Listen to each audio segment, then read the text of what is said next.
বিসমিল্লাহির রহমানির রহিম। আমাদের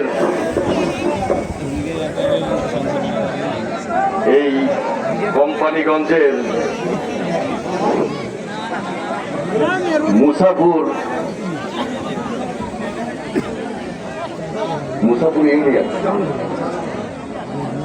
মুসাপুর ইউনিয়নে আমরা আজকে যে জায়গায় একত্রিত হয়েছি, এটা শুধু মুসাপুরের সমস্যা না, এটা বৃহত্তর নোয়াখালীবাসীর সমস্যা।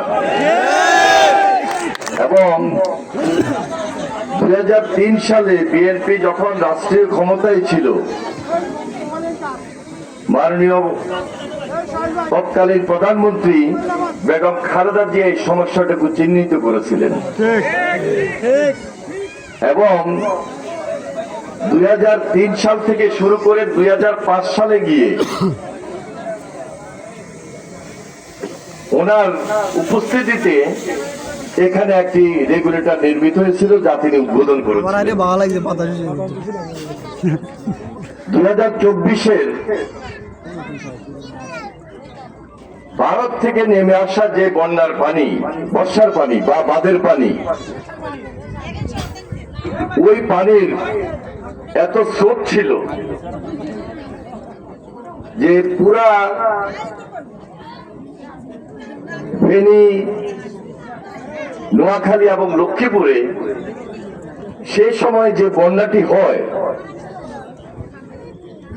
যার কারণে ওই স্রোতে ওই রেগুলেটরটি সেদিন অকেজ হয়ে যায় এবং ভেঙে পড়ে। এর পরবর্তীতে অস্থায়ী কাজ হিসাবে যে কাজটুকু করেছিলেন, আমি বাংলাদেশ সেনাবাহিনীকে আন্তরিকভাবে মোবারকবাদ জানাই, ধন্যবাদ জানাই। এই দায়িত্বটুকু তারা গ্রহণ করেছেন এবং তাদের নিজস্ব যে পানি উন্নয়ন বোর্ডের সহায়তা এবং তাদের যে শ্রম বা সহযোগিতা একসঙ্গে মিলে ওনারা যে কাজটুকু করেছেন, যে বাঁধটুকু দিয়েছেন, এটা একটা অস্থায়ী প্রকল্প হিসাবে এখন আমাদের এই বৃহত্তর নোয়াখালীকে আপাতত রক্ষা করে আসছেন। তবে আমরা ভয় পাচ্ছি, এই যে মেয়ের পরে আবার যখন বর্ষা হবে অথবা ডলের পানি যদি নেমে আসে, তখন আবার বৃহত্তর নোয়াখালীবাসীর কি দশা হবে, যার পরিপ্রেক্ষিতে আমাদের এখানের মাননীয় সংসদ সদস্য তিনি যেভাবে উপলব্ধি করেছেন, জনাব ফখরুল ইসলাম সাহেব ঠিক একইভাবে উপলব্ধি করেছিলেন আমাদের মাননীয় মন্ত্রী জনাব আব্দুল আওয়াল মিন্টু সাহেব। দুইজনে যখন আমাকে এই প্রকল্পটি ভিজিট করার জন্য অনুরোধ করেন, আমি তাৎক্ষণিকভাবে আমাদের পানি সম্পদ মন্ত্রণালয়ের সচিব এবং অন্যান্য যারা দায়িত্বে আছেন তাদের সঙ্গে কথা বলি। প্রকৃতপক্ষে আসলে মুসাপুর সম্পর্কে আমার এত ধারণা ছিল না এবং এই প্রকল্পটি যে এত গুরুত্বপূর্ণ ছিল, ওনাদের দৃষ্টি আকর্ষণের পর আমি নিজে আরো বেশি অবহিত হই এবং বাস্তবে দেখার জন্য আজকে আমি সকাল 7টায় ঢাকা থেকে রওনা হয়েছি। অত্যন্ত দুর্ভাগ্যের বিষয় যে প্রতিমধ্যে চান্দুনায় সেখানে একটা ফ্যাক্টরির দাবি দেওয়া আদায়কে কেন্দ্র করে পুরো রাস্তা ব্লক ছিল, যার কারণে 2 ঘন্টা সেখানে আমাকে অপেক্ষা করতে হয়েছে। না হলে আমি যে নির্ধারিত সময়টি দিয়েছিলাম, আমরা সবাই মিলে 11টার সময় হয়তো আপনাদের মাঝে উপস্থিত হতে পারতাম, আপনাদের এই কষ্টটা হতো না।